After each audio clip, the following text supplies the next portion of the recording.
Welcome, friends, to our public meeting of today. I'm Anna Oliveira from Alabama, and I'm happy to be here and spend this time with you. So, to get started, let's start with our initial prayer. So, let's close our eyes if that help us concentrate a little bit more and letting go of all the emotions that we might have had during the day.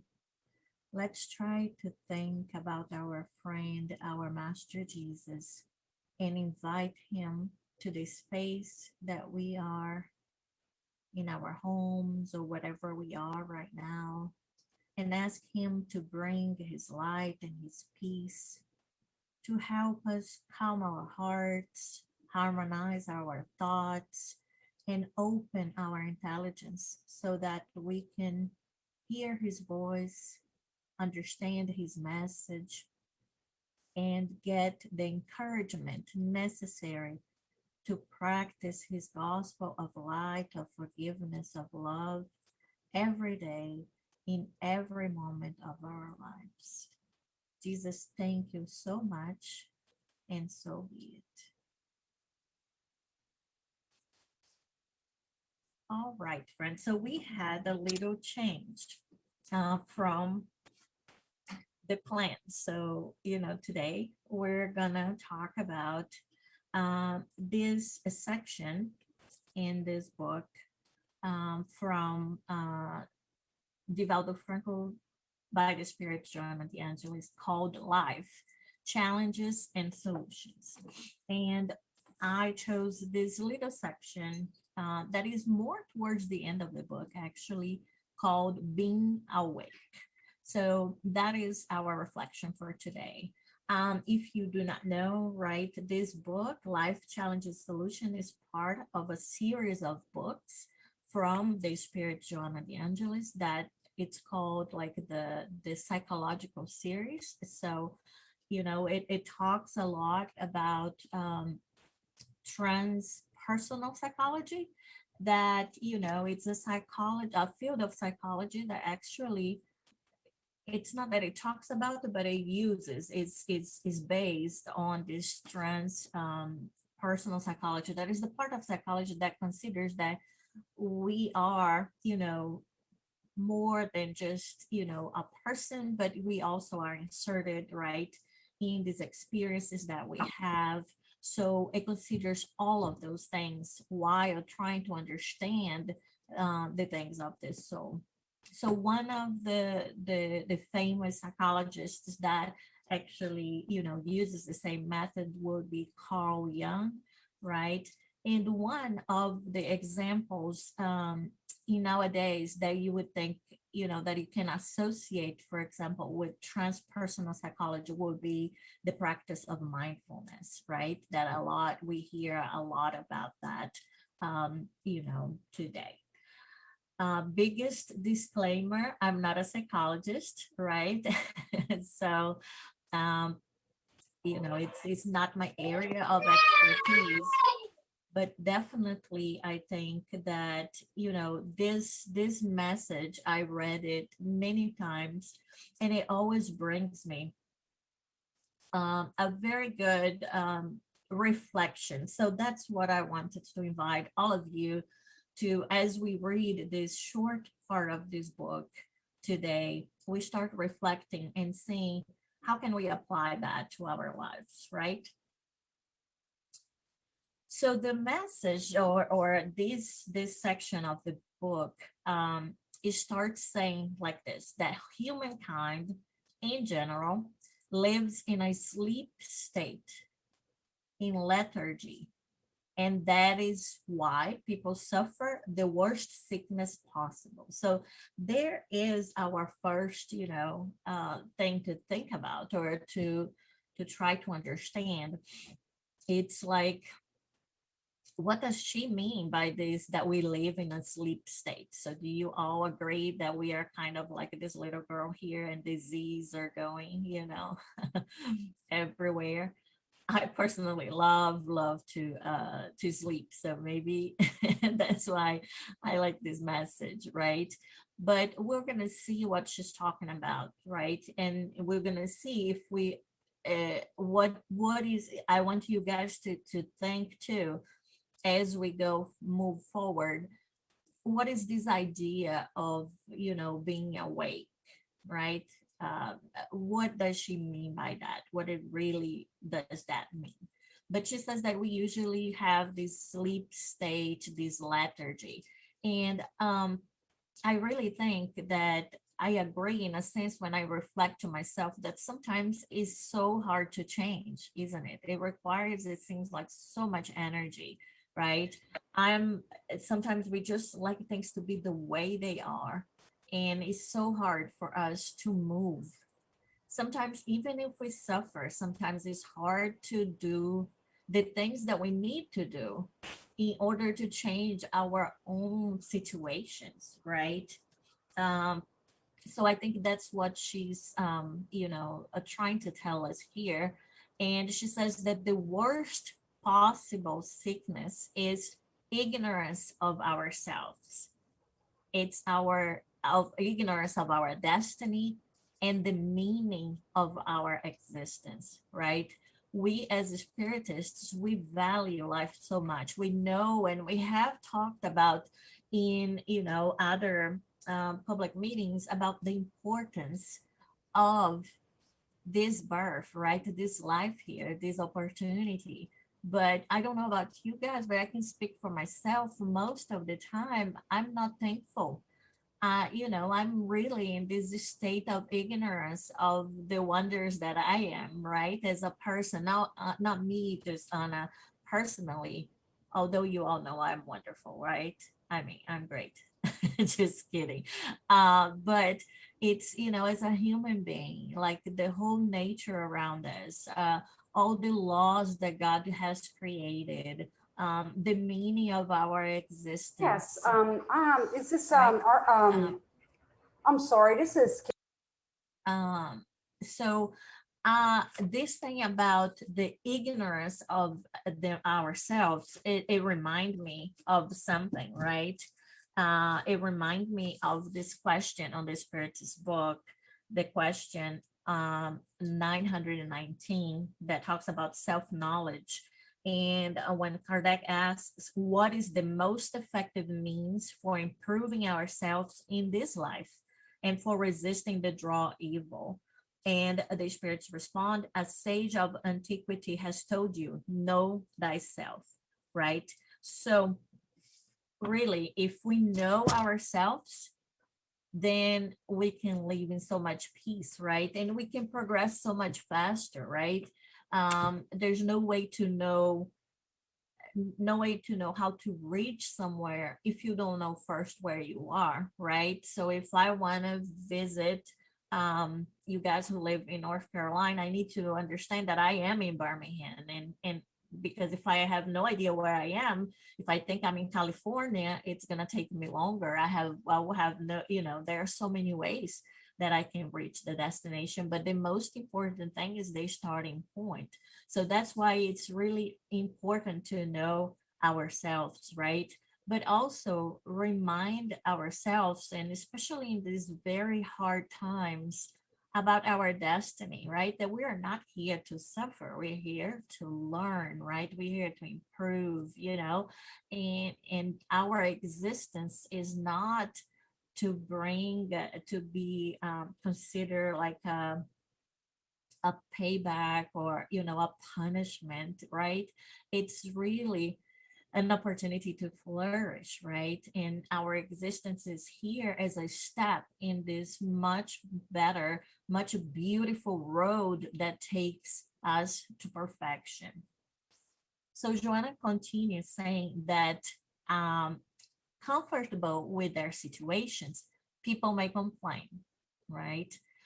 But they do almost nothing to change society's ills, ills that are often characteristics of themselves as well, due to their masochist need to inspire pity, they bemoan themselves, right? So uh, this really is stuck with me, right? And it made me remind of some, times where I heard from people who study, the soul, like the psychologists, right? Um, that when they say that sometimes we suffer, if we're suffering, if we're just complaining, is because we are not suffering a lot. The moment we really suffer, we will change. But sometimes we're suffering, but it's not still, we are not at our, our bottom yet. When we reach that of the suffering is really when we can get more motivation to change, right? And until I heard that, I've never thought about that. But if you think it might be like a very shocking at first to hear that. But if you really think about it in your life before, you can see that when it was hurting really deeply, you changed.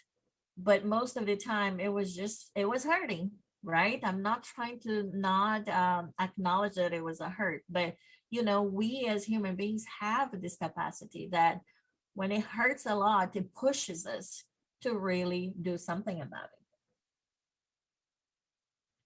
And this thing about changing societies is that she says that most of the time are characteristic of ourselves, right? So that's the thing too.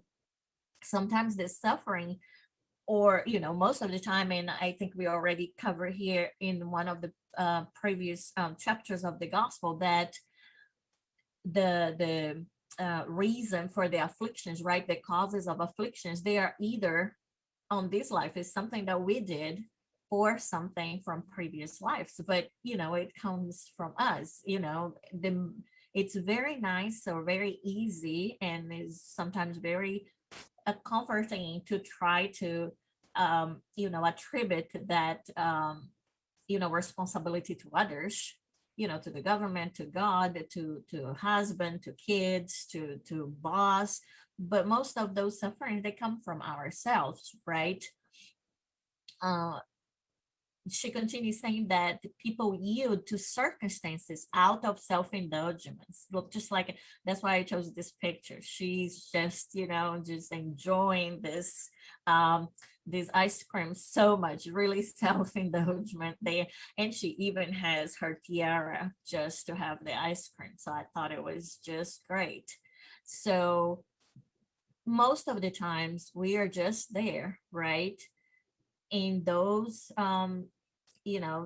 out of self-indulgence, but we make no real effort to overcome any obstacle that may pose a threat or hindrance to our progress, right? So you also heard this before, right, that we can be our worst enemy sometimes. So you know uh that is made me think that I should be, right, working with myself or for myself, not against myself, right? But sometimes, the enemy is really within, right? So I just put some questions here in between these slides so that we can reflect. So you don't need to necessarily, answer this, but just to think about it. So as we hear what Joanna de Angelis just said, what are we not doing to aid in our own progress, right? So what are some areas that we can work on? And she continues saying that unconsciousness prevails in the modern world because it gives into immediate gratification with no follow-up plan for attaining liberating emotions, right? So that's why it's sometimes is more convenient, is more comfortable to be in this numb or in this unconscious, instead of being aware, awake, right? Open eyes, knowing what's going on. Sometimes we want to be, and in this unconsciousness is almost like this sleep state, right? So we prefer to be almost like a little zombie than to be somebody who is really um, open-eyed and knowing, having full control and full um understanding of what's going on inside us and around us, right? She says that these unconscious state or these sleep states help us because give us an immediate gratification, and we don't need to do any extra work, right? Because if I'm aware, if I know, then I gotta do something, right? So if I can see clearly what is going on, then I'm more, it's like it's an invitation, right? It gets to that point that I have to act. But if I'm kind of sleepy, not knowing or still not awakened, then I have an excuse, right? So she says that this is why the society divided then in groups that grow further apart each day. But instead, we should be working together to eliminate separatist barriers and become aware of our infinite potential for self realization and spiritual awakening, right? So, this unconsciousness, it's really pleasant, because it kind of serves this purpose of not working and not doing the work that we need to kind of really bring the relationships with ourselves and with others to a better place, right? So if I'm just kind of half asleep, then that's okay if I keep going, drifting further away from people, isolating myself instead of being present and actually working, right? That's the thing, is work together to eliminate, to right, to polish all those areas that seem to separate us, right? And help each other, for all of us to fulfill this potential of self-realization and spiritual awakening, right? So there comes another question. Am I drawing closer or apart from my brothers and sisters? Am I a team player, right? Remember that the Christian person needs to be in the world, right? I mean, it's so easier to be Christian in a cave, right? And follow the morals of the Christ and the ethics of the Christ if there's nobody to bother you, right? Nobody to test you. I mean, you do whatever you want because there's nobody around to say anything otherwise, right? So are we drifting away from others and from ourselves too, or are we aware of the power and the necessity of working things together, right? Not saying it's easy, but it is the goal, right? And but Joanna keeps talking to us, but then she's saying that there is a time that we are not gonna be in this sleep state forever, right? I mean, this is almost like a maybe. And remember that Jesus says our yes has to be yes, our no should be no. So this thing, like in between, not here, not there, like I usually ask my students. I mean, when I ask a question, I say, so what is your answer? Yes, no, or maybe, right? So this maybe is very convenient, right? But she says that the moment comes when we are induced to either awaken or remain dead to reality, right? So it comes to a point that we kind of have to pick sides, right? Remember that the Christ has been calling us, right, for this awaken for a long time. He's telling to me in a very firm but calm, caring voice, Anna, my darling, wake up.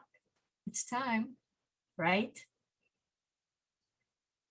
And she continues saying here that in order to awaken from their heavy sleep, they must make every effort possible to break the chains of self-pity and unhappiness.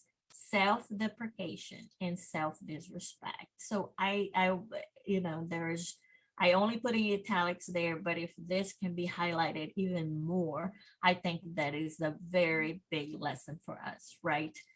If we remember the biggest commandment, what is it, right? The greatest commandment. So Jesus, was out there and somebody asked him, right? What is the master? What is the biggest commandment? And what did he say? That it was to love God above all things and your neighbor as yourself, right? So you cannot love others if you do not love yourself.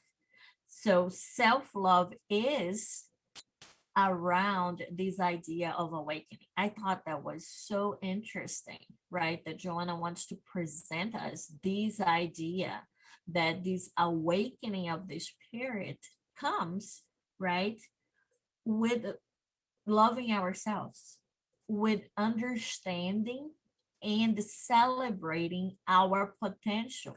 You might be thinking, well, but I don't feel that great right now. And that's fine because it's an awakening, right? It's kind of uh, it's a process. But if we use as an excuse for not going through this process, but then we start behaving with self-pity and unhappiness, self-deprecation, self-disrespect, that is not taking us anywhere either, right?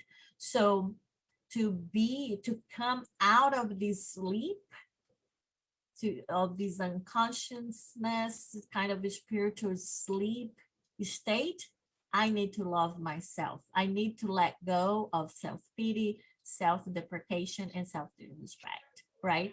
Because we are all wonderful, right? So that's what we are. We are awesome, right? We are God's creation. So there's no place there for self-deprecation. That's not the truth, right? That is just a lie. So another question I want to talk to you about is, that I thought about is, what effort am I making or not making to break the chains of self-pity and unhappiness, self-deprecation, and self-disrespect? So that is for us to think. Then she keeps talking about, right, that what is hindering this awakening for us. She's bringing all these things, that these behaviors that we might be using, that is actually hindering that is holding us in that unconscious sleep state. She says being awake means a self-fulfillment. It's like, I am enough, right? Being aware of one's inner reality and the infinite possibilities for growth there are with one's reach, that it is possible, right? It means freeing oneself from the fears that keep one immobilized and in uselessness, rediscovering the joy of acting, broadening one's communication with nature and all living beings, multiplying the means of human dignification and making them available to everybody, and submitting oneself to the eloquent purpose of enlightenment found everywhere, right? So she's reminding us, right, that the truth, that the way, it's really this awakening, right? That we really need, it is this celebration really, and this awareness of all these infinite possibilities that we have for growth, right? Maybe don't feel that we are not there yet, and maybe we are, right, about that. But it's all about the possibilities, right? Is loving ourselves the way God loves us, right? He knows everything. He knows exactly what I'm doing, what I'm thinking, right? What I'm feeling. But he's not worried about this because, he's thinking, he knows my potential. That's what he holds on to. But why, if God sees me this way, why am I holding myself back and I'm seeing things that God, that is the the supreme intelligence, right? That is the pure wisdom, does not see it that way, right? And this thing about the letting go of our fears, right? And fear is really that it just immobilizes, right? And then we cannot actually work on changing all these things that are inside of us, or actually following this path of growth, and reaching those infinite possibilities that are that are found everywhere, right there. It's calling us. So another question is, what are my fears that impede me to be spiritually awakened, right? So that's another reflection we can do. And Joanna keeps talking and she brings some examples. I mean, this one, she brings actually a Bible citation. So she says that Paul, the Apostle Paul, was so convinced of the value of awakening to consciousness that in Ephesians 5:14, he exclaims, "Wake up, you who sleep, rise from the dead, and Christ will shine on you." Right? So we have to do our part. See how Paul says, rise from the dead, and Christ will shine on you, right? But we need to do our part. We are fully supported in this process, right? Because we are here in the call, wake up, because Christ will shine on you. So everything is ready for us to help us in this process. But it's up to us to take that first step. We have to do our part too. She says, this is because sleep is a form of death, a wasted educational, enlightenment, therapeutical, enriching opportunity. So the more that we stay in the sleep stage or in this unconscious, instead of facing the reality and changing our idea of the reality, because remember, the reality, even though we might not be seeing it right now, is that it's good, right? We are good. We have these infinite possibilities, and there's so much that we can achieve, right? So staying there, it's really a wasted opportunity, right? In this sense, she says, when individuals are awake, Jesus illuminates them so that they may advance courageously in their search for self-identification. I think this is just beautiful, right? I don't know about you, but I really think.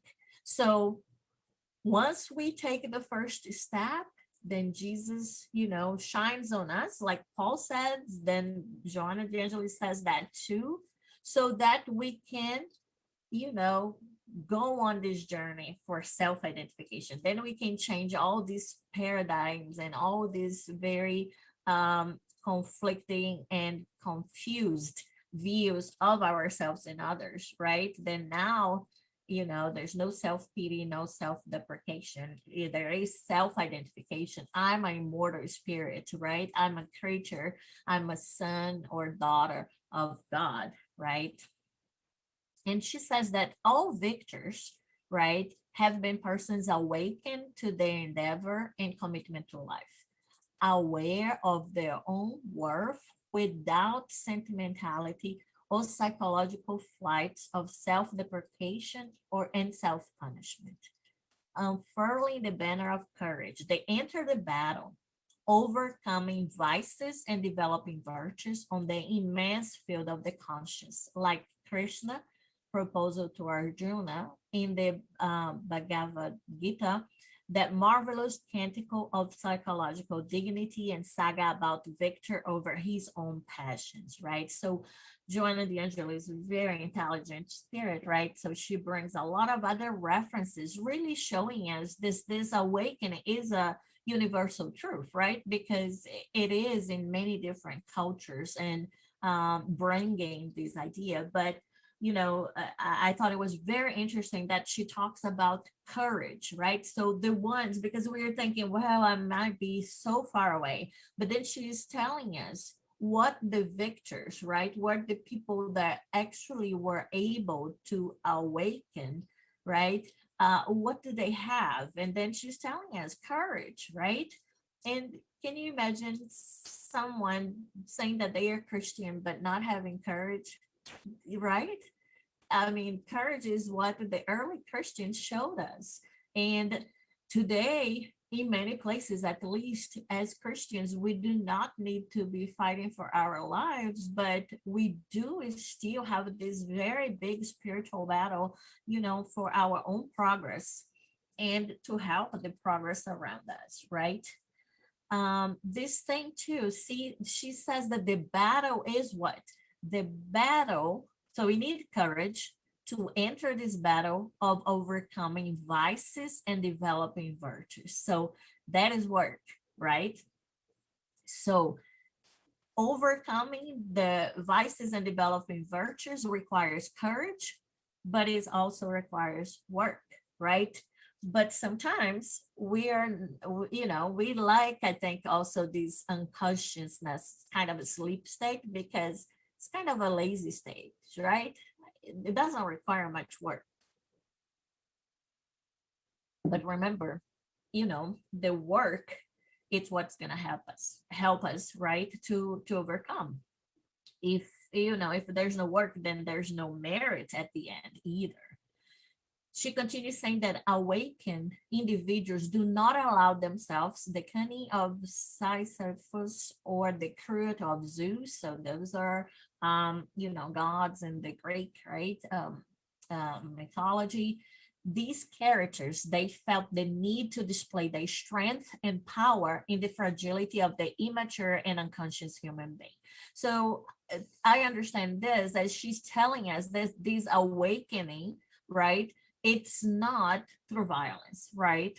It's not. And she's going to give us some other adjectives later, that it's peaceful, that it's light, or, bright. So this is, I think, using this reference to tell us that this is not supposed to be a violent process, right? And then she talks about, makes this reference about, that when Buddha became Buddha, right? When he allowed himself to be enlightened by awakening from his lethargy, one of the disciples asked him a lesson. So one of the disciples asked the Buddha, Lord, have you found God? And if so, where? And Buddha answered to him, after penetrating my own reality, I found God in my innermost being, in great serenity and dignifying activity, right? So, serenity, that ability to accept things, right? Resignation, right? That I try to change my situations as much as I can, but if I tried everything that I could, I'm in peace with that. I'm serene, right? I'm calm because I trust that then if I did everything that I could, now it's all up to the work of God, right? If I already took my step, then now is that support system that comes from Jesus, from God, right? From the highest spirit. But you see, I love when he says that is in great serenity and dignifying activity. So it's not just a passive. Again, it's not that sleep unconscious stage. It's an active. It's an awake, stage. She says that when individuals are awake, victories and discoveries are internal, right?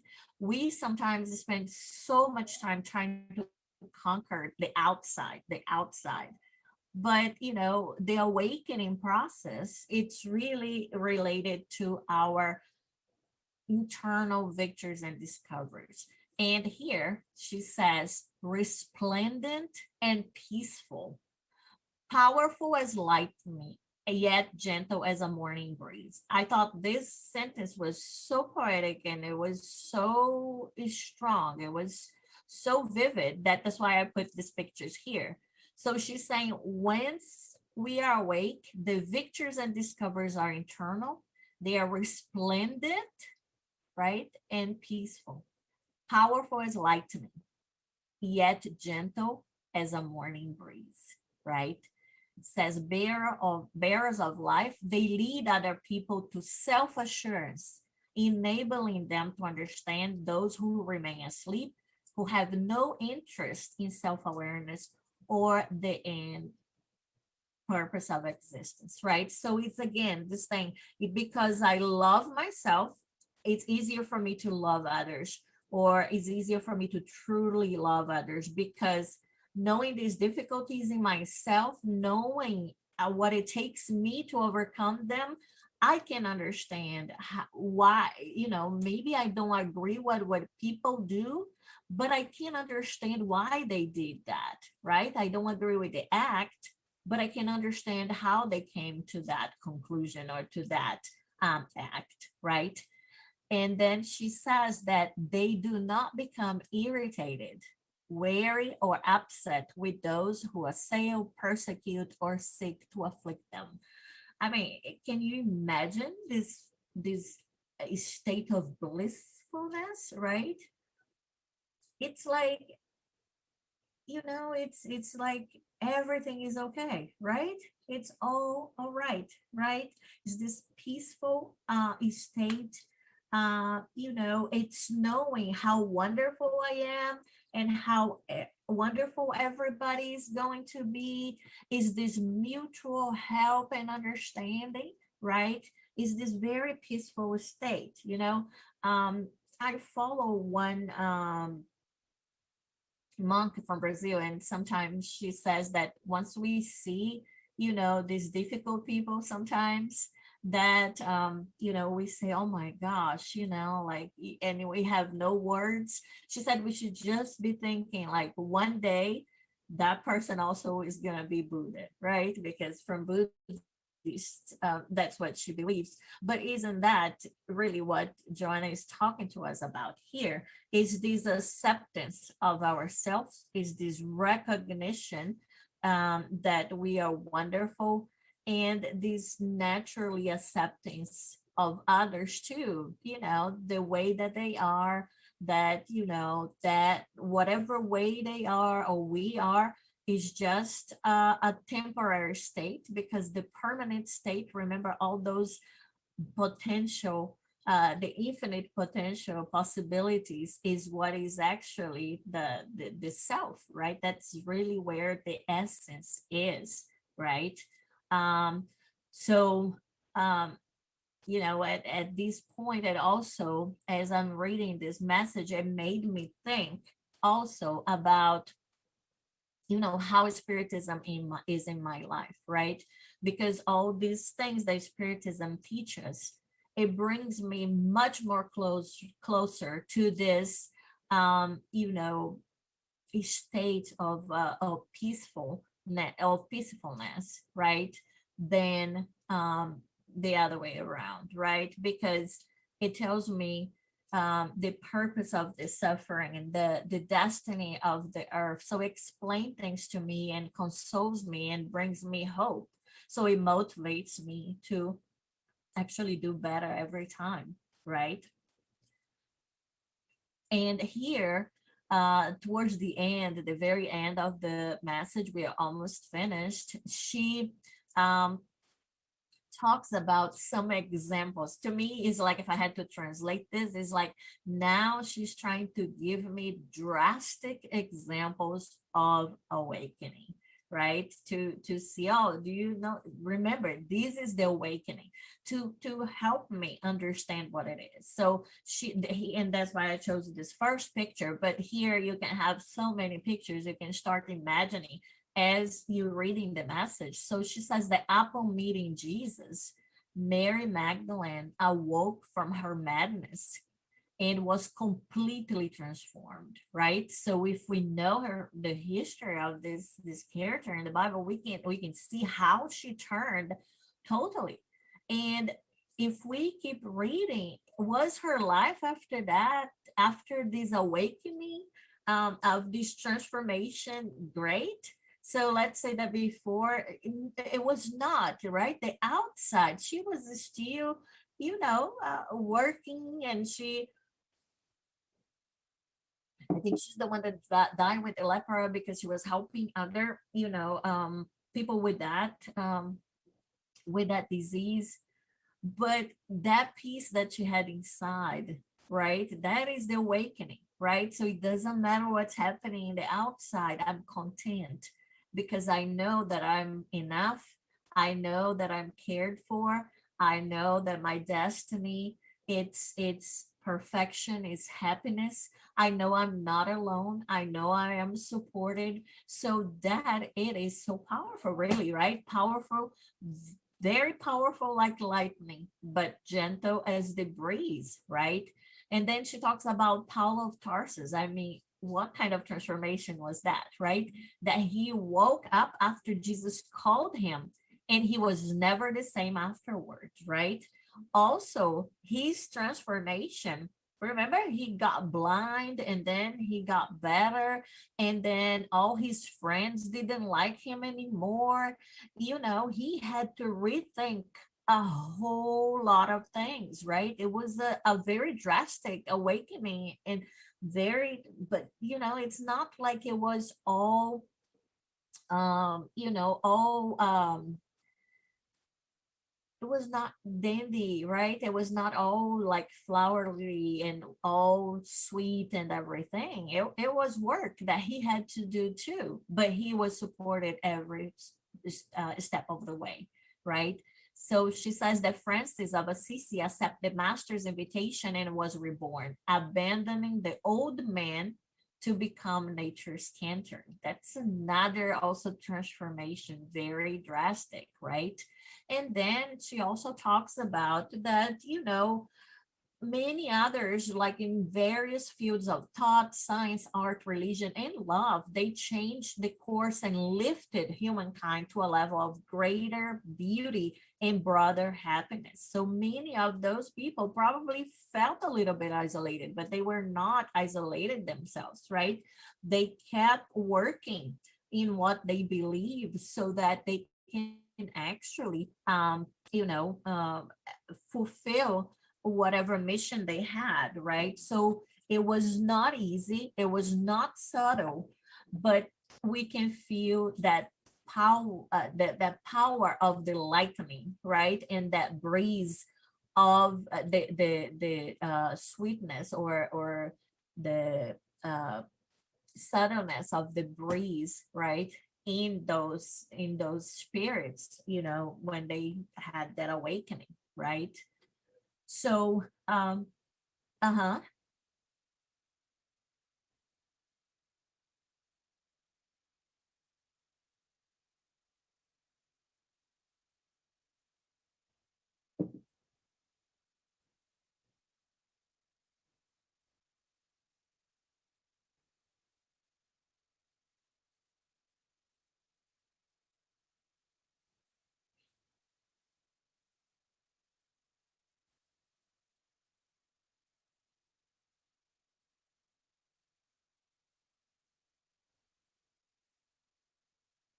Mm-hmm. Mm-hmm. Mm-hmm.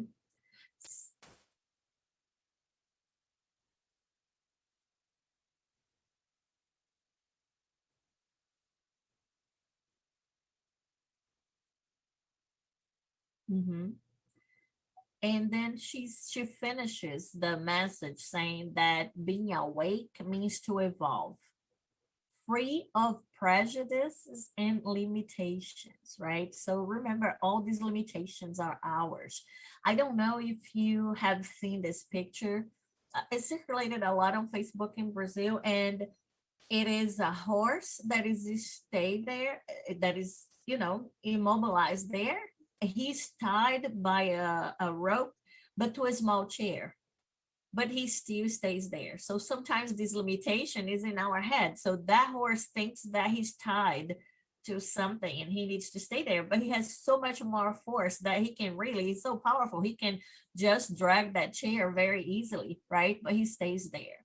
So, free of prejudice and limitations, open to the good and to the truth, for which one has become a trailblazer and disseminator, right? So, with this talk, I really wanted to bring us some things to think about and some reminders, right, of how wonderful we are and that our destiny, even though sometimes it sounds or it seems and it feels so confusing outside and so chaotic and so random, and sometimes inside too, that is not the truth, right? The truth is really that we are supported, that we are, you know, that we are cared for, that we are loved, and that we are really wonderful creatures that have those infinite possibilities and an immense potential, right? So, you know, in reminding all of us of this, I really wish that you have the peace that Jesus brings, right? In your life, in your work, in your home, everywhere you go. And remember that that peace that the Christ brings is that peace that goes beyond any understanding, right? It's really powerful like lightning, but very subtle, very sweet, like the breeze, right? So this is what I had to share with you guys today. And I don't know if anybody wants to make any comments or anything. If anybody has any questions, and if not, we'll go ahead with our passes.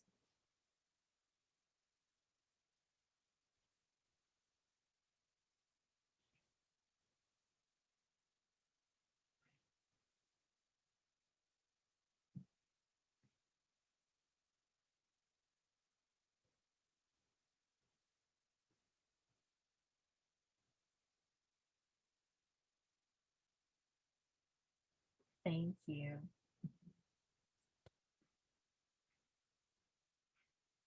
So make sure that you have some water nearby to be blessed as we prepare for the passes. So let's close our eyes and let's take a moment to meditate, to calm down and go inside of ourselves, to receive the blessings of the passes. Keep your water nearby so they can be blessed by the good spirits who will be with us tonight. And we begin our pass now by breathing slowly and deeply, relaxing our body and relaxing our mind, letting go of all worries and anxieties in this moment, and raising our thoughts to Jesus as we tune in with the good spirits that are here with us, placing ourselves in prayer. We ask God now for the presence of our guardian angel and the friendly spirits to be by our side in this moment. And we also ask them to assist all of the brothers and sisters here today in the physical and in the spiritual realm. Dear God, please allow us all to receive healing ways for all physical and spiritual ailments, to stop any action of illness in our being through the application of vibrations and rays of light all throughout our being. We now proceed to the dispersion pass, and we mentalize a beautiful crystal clear waterfall falling over us, full of blessings, involving our whole body, removing all negative energy, thoughts, and feelings. We feel our crowns open and this beautiful waterfall flowing inside of us and cleaning our mental field, our physical body, our organs, cells, our centers of force, and washing away all unneeded energies. We allow this cleansing waterfall to disconnect any hurt and anger, guilt or sadness, frustration, afflictions, or anxiety. We allow the action of this cleansing by placing all of our difficulties and sensations into the hands of the emissaries of Christ. We feel ourselves spiritually clean. We ask the good spirits to involve each one of us in this moment and to involve the entire environment of our homes, to open the doors of our home to cleanliness and releasing all feelings of selfishness or possessiveness.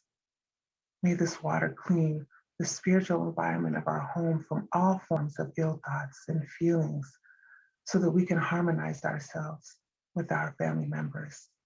Dear God, embrace our hearts, giving everyone good intuitions and freeing us from all evil.